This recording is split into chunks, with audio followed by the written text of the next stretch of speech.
Okay, welcome everybody. Welcome to the 6th annual celebration, Green Team Summit celebration.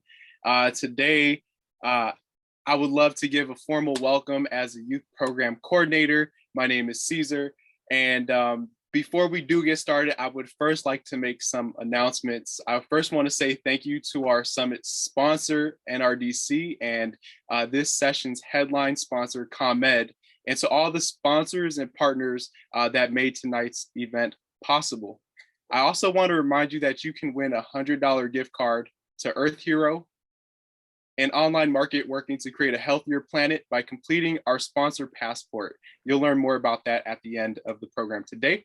And tonight's sessions will be recorded and will be available for view. So now jumping back into the program, thank you all for making time to come into this Healing with You session. We have an amazing event that is gonna offer us healing with Chetna, a healer herself. We're gonna hear from eco ambassadors about their own healing journeys. And I'm just really excited for every educator and parent and also youth that are here today. One of the things before we do start, I would love to just highlight and acknowledge a big celebration point for our Eco Ambassador program, which is the expansion of our program from simply a summer program into a year-round program that is happening in the summer and the academic year. So this means that we've transitioned from a 6-week program to about a 33-week program, offering environmental justice education to our Eco Ambassadors throughout the whole year. So one thing I do want to do is also celebrate with images. So I'm going to share my screen just to show you some of the things we went over in the summer, just so you can get an idea of the wonderful things that we've been doing during COVID at the Eco Ambassador program. So as I mentioned, our program is 32 weeks. We focus on climate change and EJ, and we are both virtual and we do in-person site visits. So if you want to take a look at the summer program, these are just some images from our first week in the summer where we went to Stone Temple Community Garden to learn how to plant peppers, learn about urban gardens, and we also picked up milkweed plants at the Eco Womanist Institute. So big shout out to Chicago Botanic Garden, the Eco Womanist Institute, and the Summer Institute of Sustainability at UIC for helping us out with that week.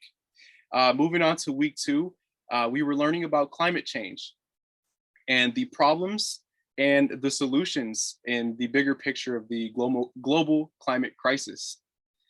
You can see some images of our eco ambassadors at Kickapoo Woods doing stewardship activities and work. And what they're doing here is actually taking out invasive species called reed canary grass. Big shout out to the Friends of the Forest Preserves and the Climate Reality Project and Big Dan Huncha, who's on the call right now. Moving forward into week 3, we connected the relationship between climate change and environmental justice and learned how climate change affects certain communities more than others. And we tried to identify the different ideas and systems that are causing this environmental justice crisis that we are facing. And we also visited Burnham Wildlife Corridor and a variety of other site visits across Illinois. Then we jump into a week where we learned about art activism and how we use art as a tool to advocate for environmental justice. We learned how to identify our legislators. And this is a time where we also went to the Double Dutch Fest, which some of you may have gone to yourself. Lastly, we learned about food deserts, professional development, greenwashing. So we are now transitioning into our academic year program because of this expansion, and we look forward to just the action projects, environmental action projects that Eco Ambassadors will create at this program.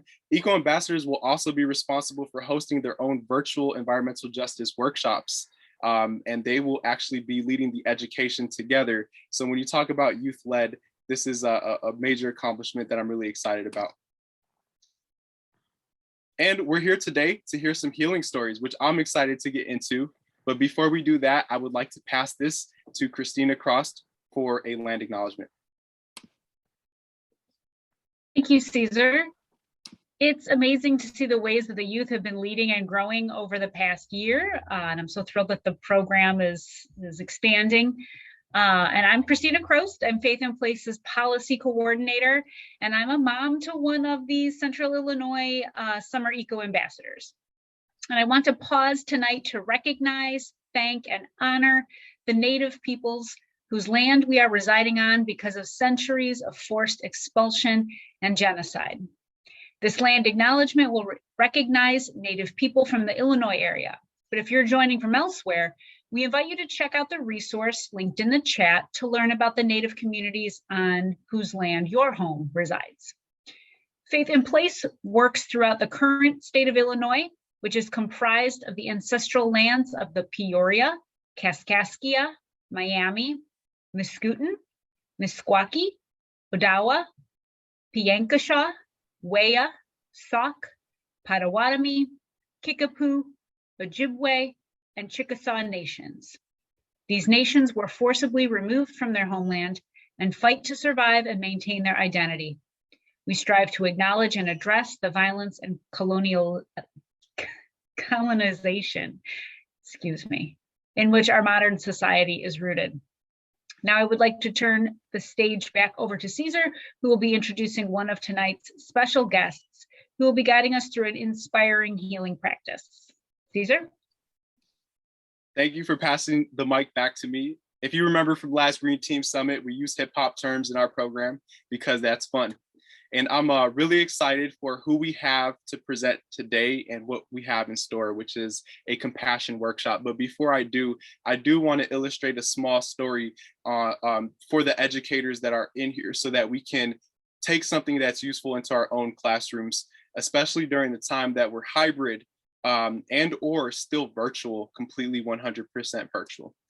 In our Eco Ambassador program, we were really struggling with trying to find different ways to learn apart from the intellectual learning, because this is all that it seemed the computer and internet offered us. One of the biggest concerns that I had was that a lot of our Eco Ambassadors, they learn through being there, through physicality, through touch. And this is how a lot of youth actually learn. Learning happens in many different ways. So was really trying to think about the different ways we can involve touch into our program so that our Eco Ambassadors can learn, but also with the environment that we're in with COVID, experience touch so that they can heal themselves and so that we can all heal ourselves together as a program, a learning program, but also as individuals going through this COVID-19 pandemic together. And so, by grace, I met our wonderful guest who is coming today, who is a healer and who offered an amazing compassion workshop. And what I hope for today is for you to experience what our Eco Ambassadors experienced during the midst of COVID-19 and to experience a workshop that we used to get back in touch with ourselves and to show compassion to ourselves and to put our socio-emotional health first before everything. And so without further ado, I would like to present to you the founder of Mosaiceye, Chetna Mehta. Thank you, Chetna. The floor is yours. Thanks, Caesar, for that beautiful introduction. I'm so grateful to be here with y'all. I am calling from unceded territory of Ute, Arapaho, Cheyenne, and Sioux people, also known as Westminster, Colorado. So I am really excited and happy to be here by way of this virtual space to offer this again and work with Faith in Place and work with the staff and the youth. So thank you for having me. As Caesar said, I am an artist and a creative wellness facilitator. My background is in therapy. I trained as a therapist, but have since pivoted to having a private practice that allows me to work with folks in their creative expression. So really using creativity as a pathway for liberation, personally and collectively. Part of a creative practice is also practicing self-compassion. And now there's a lot more research and practice around self-compassion, which I'm really grateful for. And in this time of a very isolating and divisive and lonely pandemic and global experience amidst everything else, self-compassion and self-compassionate touch has been pivotal for resilience, survival, well-being, and I'm thrilled to be able to engage with that today. So what's in store for the next 30 minutes approximately is I'll share a few slides, and this is really just to offer some nourishment for your intellect, to give you some information about the research on compassion. Of course, being an artist, I have some visuals in the presentation as well, because I think sometimes the art says more than what my words can, and you can take what you want from that. After we feed your mind a little bit, we will go more into an embodied practice, and I'll do a brief guided meditation to engage you in your body and ground more into the present of your embodied experience in relation to touch. We may have a few minutes for some sharing before we transition onto what Caesar has planned for us thereafter. So I'd love actually in this moment for you to type in the chat, just as a way to check in with yourself in this moment. How are you feeling? All feelings are welcome. You could probably have multiple or contrasting feelings, but please just share in the chat how you're feeling in this moment, a check-in and a sharing.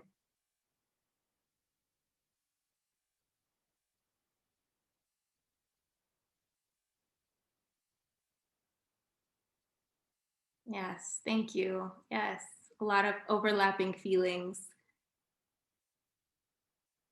I'm seeing a lot of tired, hopeful, peaceful, curious, joyful. Yes, thank you. Thank you for sharing and allowing you to have that experience. The embodied meditation that we will do shortly is potent for all the feelings, and it could be energizing when we need it to be, and it could be soothing when we need it to be. It's kind of beautiful and magical. So yes, excited to get into it. I'll share my screen now to pull up a few slides for us here. Thank you. Thanks for sharing continuously. And I'm really centering this brief presentation on self-compassion specifically for resilience and healing, especially when we are working in the realms of environmental justice, social justice, healing. Resilience is such a necessary experience to have and practice to hold, because it's so overwhelming. It could be so overbearing and hopeless at times. I can speak for myself doing social justice work, how heavy it can feel at times and scary. And while self-compassion is medicine for so many ailments of our time, from loneliness to depression to anxiety to grief and loss, I'm centering it today for resilience and healing. I want to bring in the voice of J. Krishnamurti, who was a philosopher and an ancestor. And he said, without inner revolution, outer action is repetitive. This feels really important to me to bring in, especially when talking about self-compassion. I think so many of us as advocates, nurturers, caretakers, activists, we're really good at times at being compassionate towards the earth, at being compassionate towards one another. But if our compassion is not inclusive of ourselves, then it is incomplete just by nature, because there's such a strong correlation between how compassionate we are with ourselves and the depth, sincerity, and longevity of the compassion that we can have with other people. and contexts at large outside of us. And this is why I center self-compassion, because it does incite an inner revolution so that we may show up in a different way in the action that we take in the world and interpersonally in our relationships. So self-compassion is really the focus today. I want to name that compassion is innate to us. Now, when we break down the word compassion to its Latin roots, it means to be with the suffering. To be with the suffering. Suffering is inherent to our lives, much like pleasure and joy. And compassion is to be with it. And it could be hard. It could be so hard to be with difficult feelings or a strained relationship or a conflict. It's one of the hardest things, even though it's all around us, but it's also inherent to us. So our primate siblings exhibit compassion in that they spend hours a day grooming each other, picking at what seems like ticks on each other, to resolve conflict, to reward each other, to show generosity, to form relationships and alliances, even when there are no ticks in the environment. So what are they picking? Nothing. They're just giving each other some love through touch. Physiologically, when we feel compassion, when we are offering ourselves compassionate thought, when we are offering compassion to someone else, when we are receiving and allowing ourselves to receive compassion from others, our physiology changes. Our heart rate decreases, certain hormones are released in us, which we'll go through shortly, and we become more open, more trusting, and feel more connected biochemically. Our skin also, especially related to touch, has special receptors that render touch or tactile stimulation as memorable as smell. And I imagine you, like me, have experienced smelling something and suddenly being taken back to some moment in the past that you haven't thought about for a long time. I know when I smell marigolds, I think about my grandmother's house that I used to stay at 15 years ago. Smell is so tied to memory, and so is our skin, the largest organ on our bodies. And I have to say that this is also really important if so many of us, have experienced touch in a way that has not felt safe or healing, that we become averse to it also, and we want to protect ourselves even more.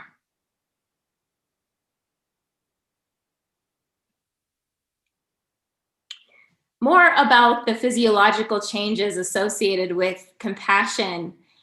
When we are being with our pain or being with the suffering in a compassionate way through thought or action, through service for ourselves and others, we tap into the mammalian caregiving system, which is really the system of connection and attachment. When we're practicing compassion in thought and action, we actually have the capability of releasing the hormone oxytocin in our body. Oxytocin is known as the cuddle hormone. It's the hormone that is released in our bodies when we're hugged by somebody we love, when mothers are nursing their babies, when we're laughing, etc. And this hormone facilitates a sense of calmness, safety, trust. It's also one of the most potent medicines against the hormone cortisol, which is the stress hormone. It's very hard to be in the world and not experience cortisol, especially when we're concerned about the environment and about our communities, right? Cortisol is being released in our bodies all the time. But from anything that we can do, oxytocin is the exact medicine for that. So whatever we can practice to facilitate the release of oxytocin is the best medicine against stress. Also, the more we practice compassion, the more we perpetuate it. Our body craves that. Our body learns that, oh, compassion actually feels really good. I want more of it.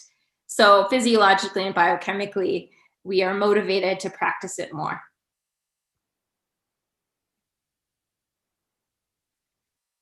Compassion has been shown to be strongly associated with overall psychological well-being, facilitating optimism, resilience, curiosity, connectedness, which again helps decrease the ailments that come from being stressed or depressed.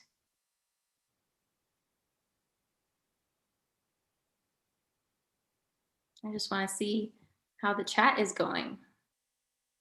Yes, yes, absolutely. Thank you. Yes, I do a lot of work around compassion and creativity. We have to be compassionate in order to take the risks associated with creative expression. And we could do a whole nother workshop on that. But I want to transition now into an embodied practice here. And that is leveraging our hands that we always have access to bring compassion to ourselves and allow our bodies to release that oxytocin. It's found that touch in certain places of our body, which varies because all our bodies are so different and rich with experience, that certain touch spaces will feel good, neutral, and not good. And that's normal and okay. And that's all feedback, no matter what it is.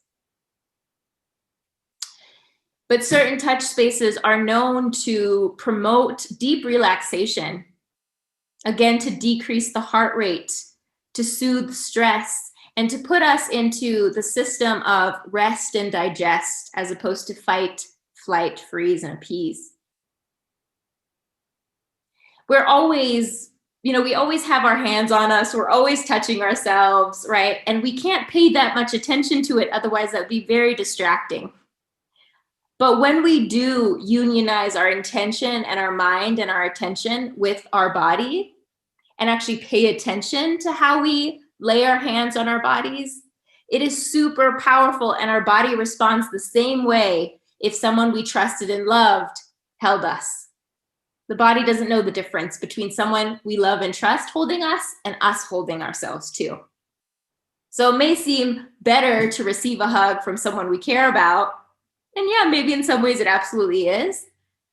But we may not always have access to that, especially if we're still virtual, especially if we're far away from the people that we care for and want to be around. We still have ourselves. So I invite us to start this practice. I'll stop sharing my screen. I love it. Yes, when we look into our dog's eyes, oxytocin is released. Yeah, that's awesome. It's mutual.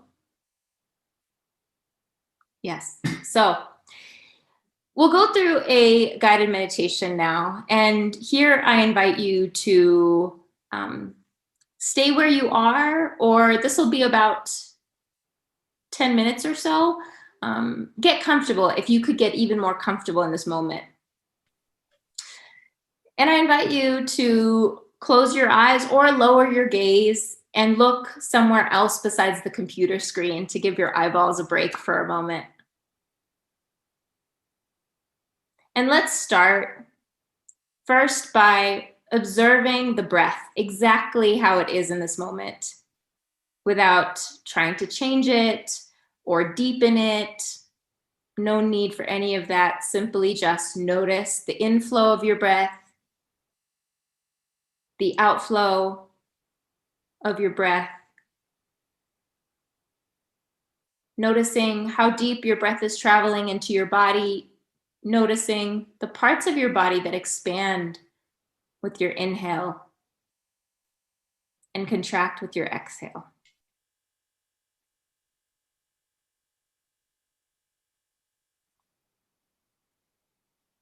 The mind may wander at any point and multiple points during this meditation, and that's okay. The mind is supposed to do that. But I invite you each time to come back to your breath or your sense of touch as we move forward in this guidance. Bring awareness to your hands in this moment, wherever they are, however they are. Just notice them. Know that your hands have a direct connection to your heart being a seed of compassion and unconditional positive regard. And your hand has a direct connection to your heart through the heart meridian, which in Chinese medicine says travels from our heart organ through our arms, through our palms, into our fingertips. And so in the palm of your hand is a direct connection to your heart. And I invite you to bring one hand to your heart now, allowing the center of your palm to make contact with your heart space, as well as all 5 fingers.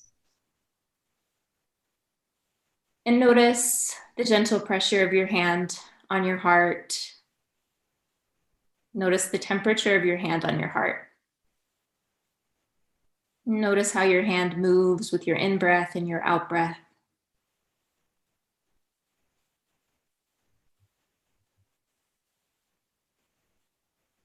And I invite you now to bring a second hand to your heart if it's not already there.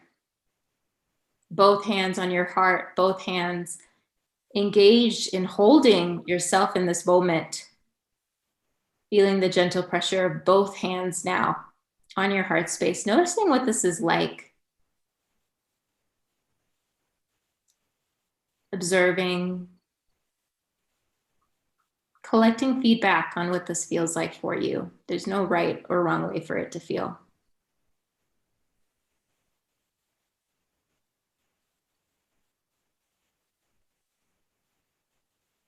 I invite you now to transition your hands to give yourself a hug, holding your arms.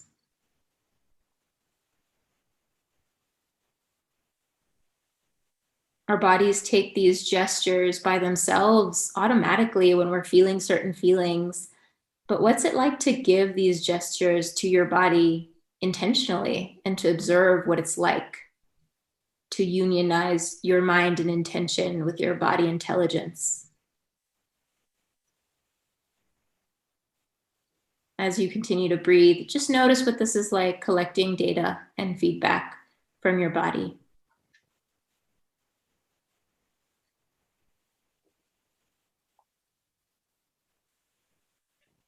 And now, if it feels okay for you, I invite you to transition your hands to your face, to cup your cheeks, allowing your face even to rest into your hands, feeling the temperature of your hands on your face,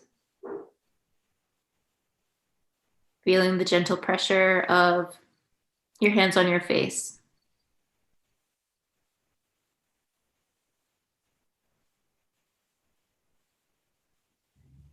Noticing what this feels like, what it invokes in you, allowing it all.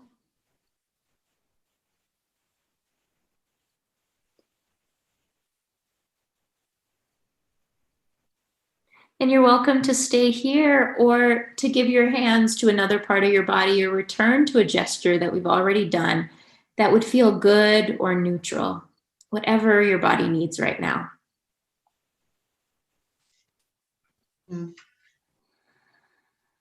Giving that to yourself and noticing what it's like to receive.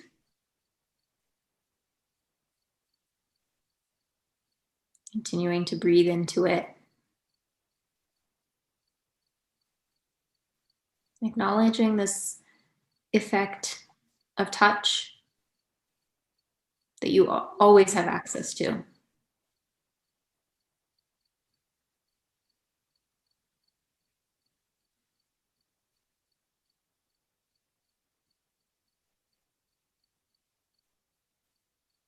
And I invite you to take 3 deep intentional breaths now, breathing in acknowledgement and gratitude for the fact that you have this power, this capability in your hands, that we all do.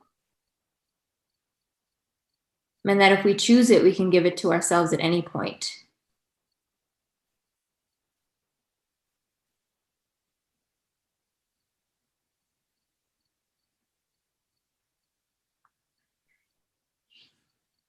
And when you're ready, you can open your eyes if they're closed and return back to be together again.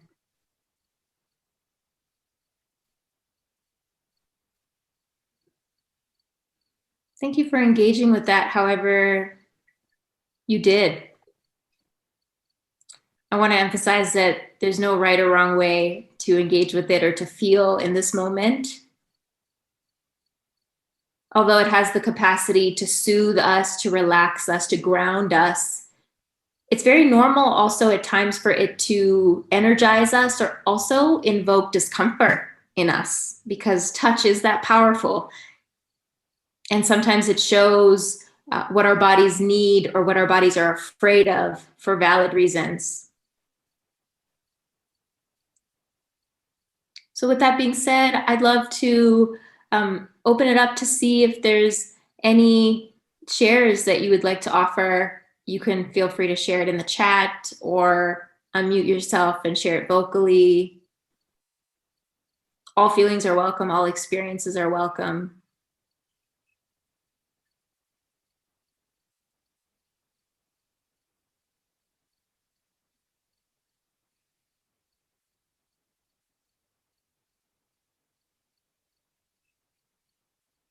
Great. Were there any gestures that resonated particularly, that felt especially soothing or relaxing?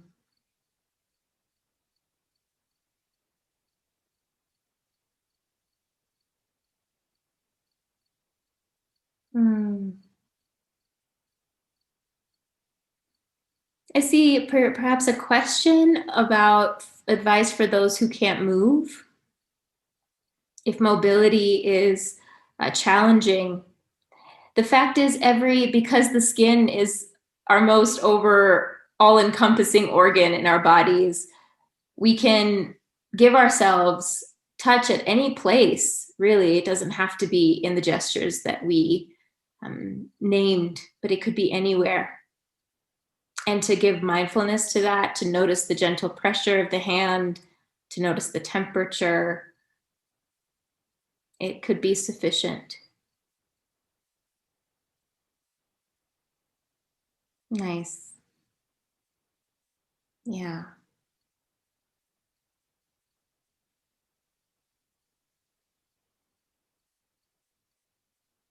Yeah. It's amazing that our bodies are so wise that we do these automatically. If we're shocked or surprised, we might go like that. If we're touched or we're hurt or we're sorrowful, we might put a hand to the heart. If we're feeling protective or insecure, we might cross our arms, right? Our bodies have this natural intelligence that it does for us to regulate us throughout our days. When we can, again, practice the yoga in a way, the unionization of our intention and our attention into giving these gestures that our bodies naturally want to do, it infuses it with even more potency. So really, we were just in the meditation for less than 10 minutes, and it was enough to incite some of the feelings that y'all named. Yeah. Tears are very normal sometimes in this process. It shows how much the body perhaps has been longing for this.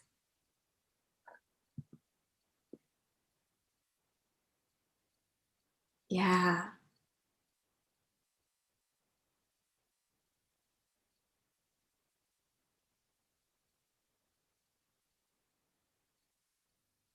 Amazing. Thank you for sharing.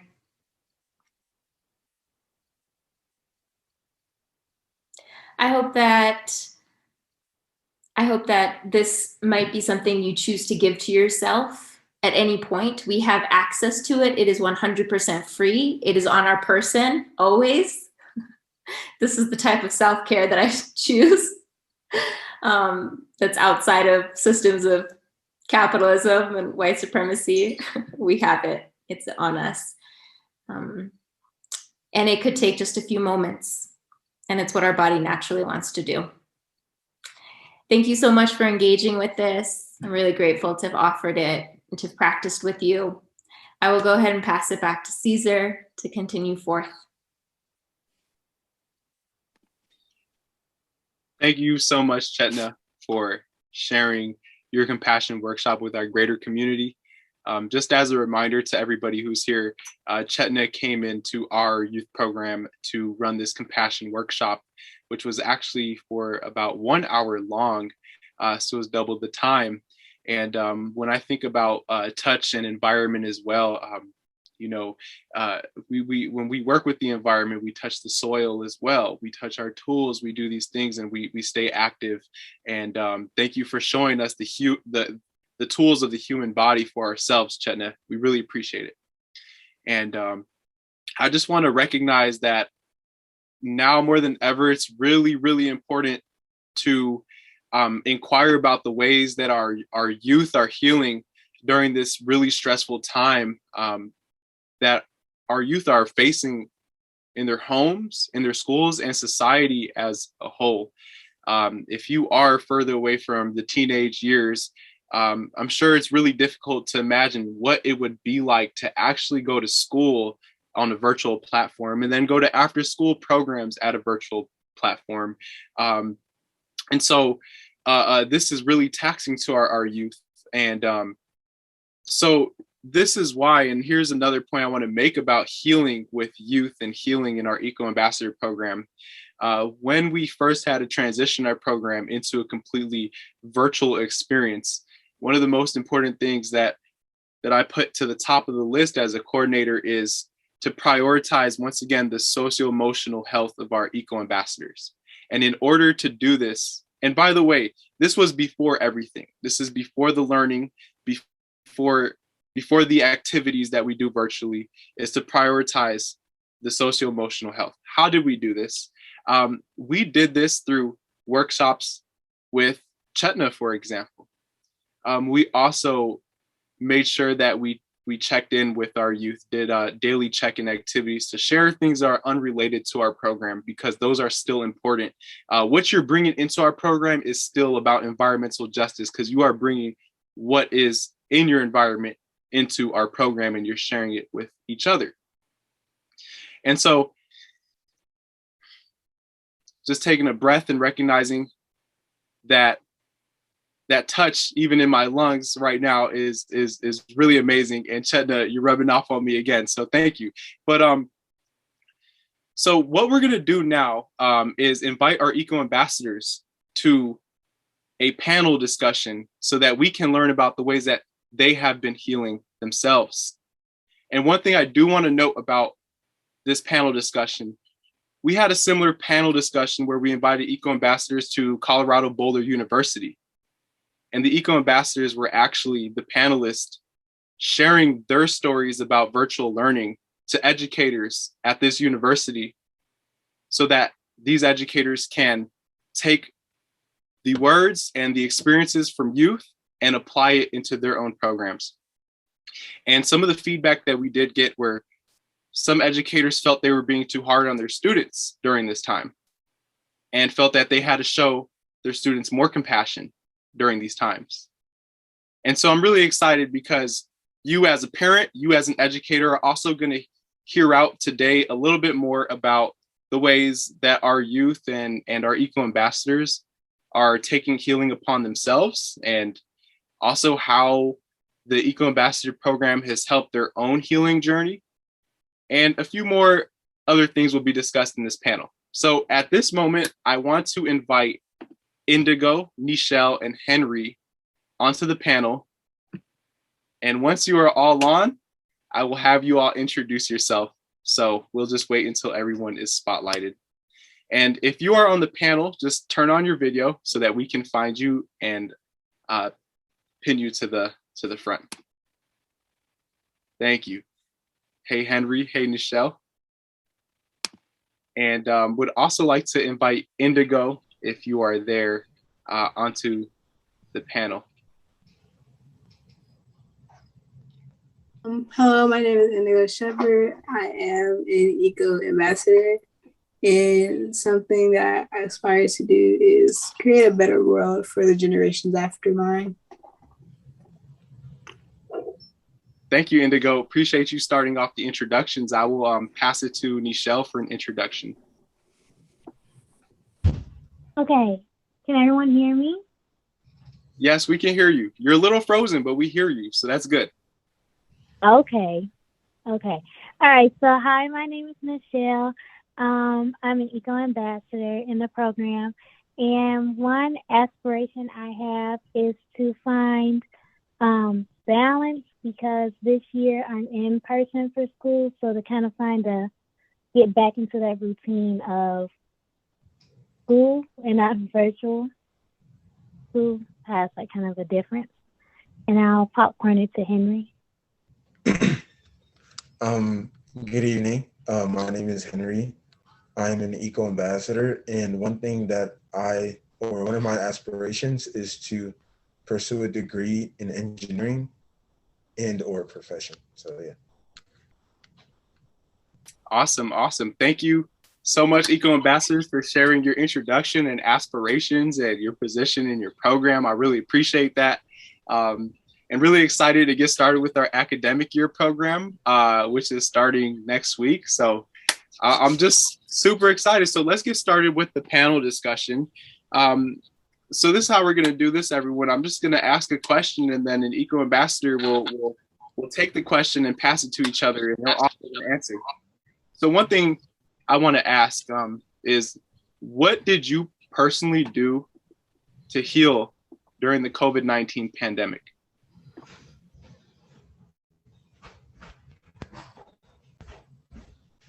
Am I still frozen? Hey, Nichelle. Yeah, you can like go ahead, Nichelle. But you can hear me? Yes, we can hear you. Okay. So one thing that I did to heal during COVID was kind of going on like a weight loss journey and kind of working out during that whole year. Well, we're still in, but that whole year, and finding just eating healthier and having better, healthier habits than what I was doing before. So that kind of helped me keep grounded and not think about what was going on around me and kind of focus more on myself. And I'll popcorn it off to Indigo.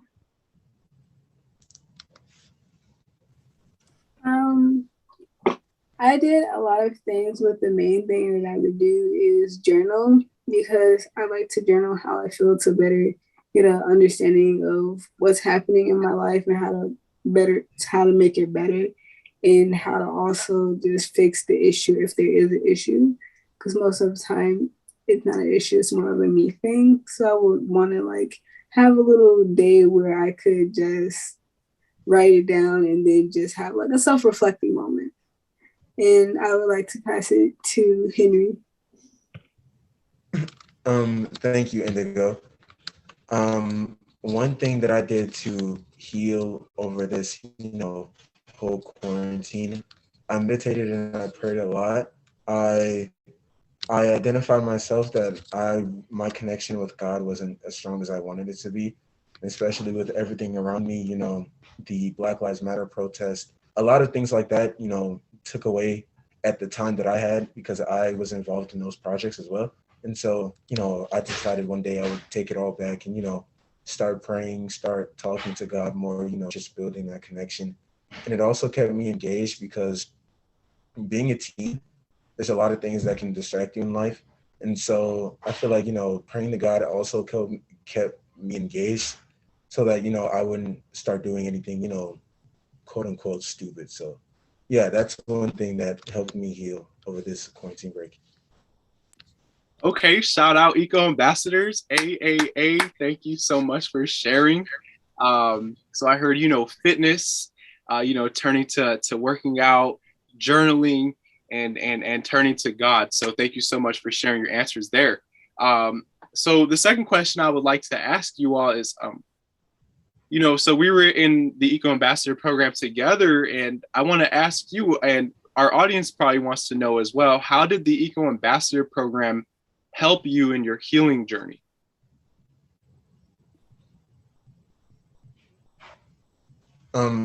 I like to go first, if that's okay. Sounds good. So building on the idea of being engaged, the Eco Ambassador program allowed for me a way to, talk and connect with my fellow peers about certain topics such as environmental justice, not just environmental justice too, social justice, what's happening in Chicago, what's happening in the world. And the Eco Ambassador program also helped me realize that a lot of us live like really different a lot of us live really different lives. And so, all of us coming together and you just, talking about whatever we had to talk about that particular day, it really helped me grow as a person and made me see the world a lot differently, which I am thankful for, because some of the things that I know now I wouldn't have learned if I was never in the Eco Ambassador program. I would like to popcorn it up to Nichelle. One thing that I learned from the Eco Ambassador program was really building self-confidence, because I used to be really shy and not really wanting to, like before I would not be comfortable speaking in front of like a whole bunch of people, but now it's kind of regular. So building confidence and my ability to speaking in front of people, and just kind of building confidence and not breaking out of my shell. And I'll pass it off to Indigo. One thing the Eco Ambassador program helped me with my healing process is being more open with people, because usually I would try to be very closed off and not show a lot of people like who I am. But as time progressed, I did actually started talking back with more of my friends, and the program actually helped me be more open and how to just let life cope, how life be a little boat, just let it flow. Awesome. Thank you so much for sharing. And, there's a few points here that I just want to emphasize.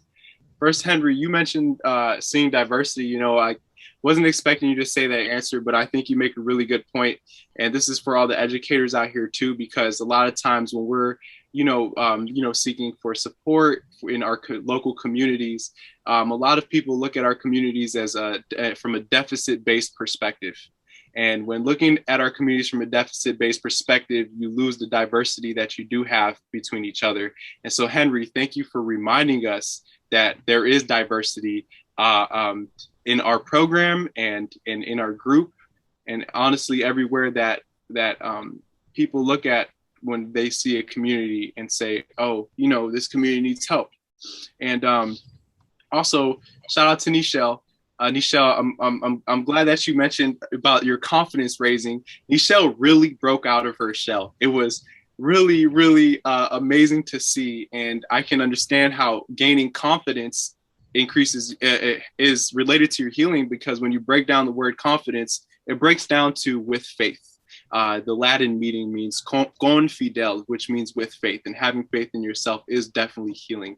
And Indigo, I'm glad that the program actually didn't tire you out from virtual communication and phone calls with your friends, and actually increased your connection with your friends outside of the program. So thank you for sharing that too, because at this moment, a lot of people are very zoomed out, but we do try to make sure that we don't get zoomed out. So we have one last question that I want to ask the Eco Ambassadors. So we're talking about our own healing. Now I want to ask, how do you want to help heal the environment?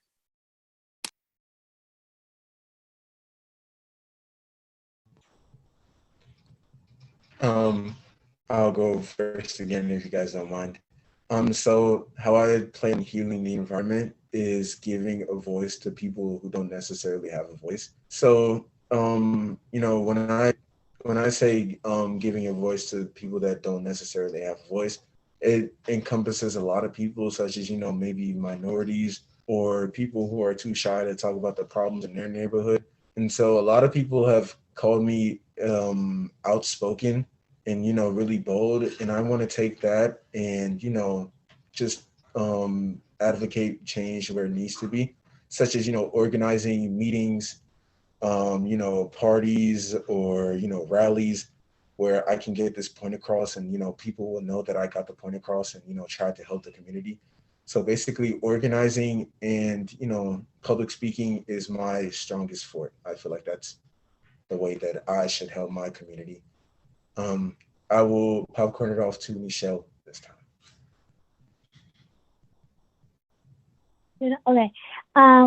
What I would do to bring awareness would be, I'm very interested in film and broadcasting. And in some cases, I believe that pictures do kind of speak louder than words, because sometimes with words, it just gets repetitive, that we know we need to do better for the environment, but it's kind of the how factor.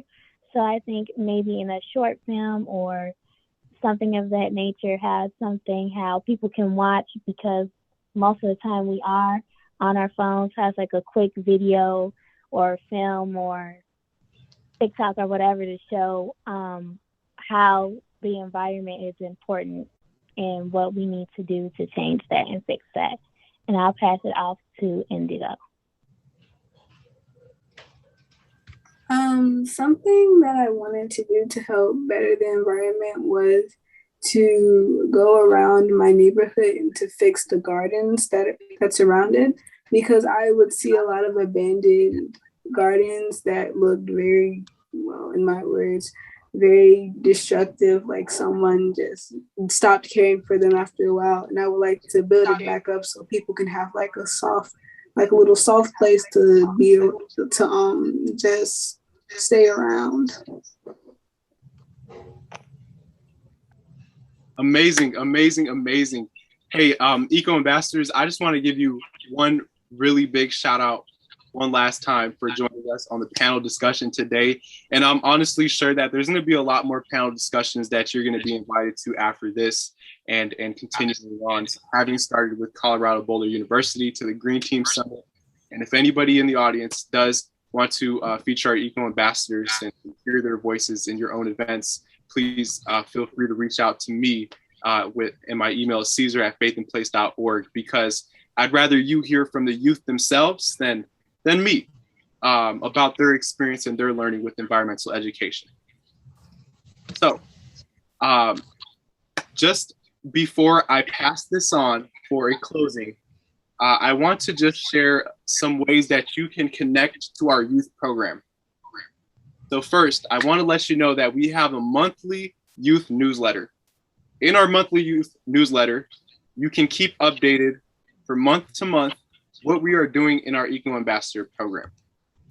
Furthermore, if you have your own youth in Chicago, northwest suburbs, Lake County, Central Illinois, there are also job postings on these newsletters in the environmental field. So please sign up to the youth newsletter if you're interested. Also, if you are more of a social media person, like I don't like newsletters, I'd rather just hit Instagram really quickly, you can follow the Eco Ambassador page at Eco Ambassador 2K. That will be dropped in the chat. Furthermore, if you have any youth, friends, or anybody interested in joining the Eco Ambassador program for this upcoming summer, please visit the Faith in Place website and click on the Youth Empowerment tab. On there, you can find my contact information and you can schedule an informational interview with me, you or your youth, so that we can help them join our summer Eco Ambassador program. Lastly, for our Healing with Youth session, please find the Healing with Youth resources page to find awesome resources about healing with youth.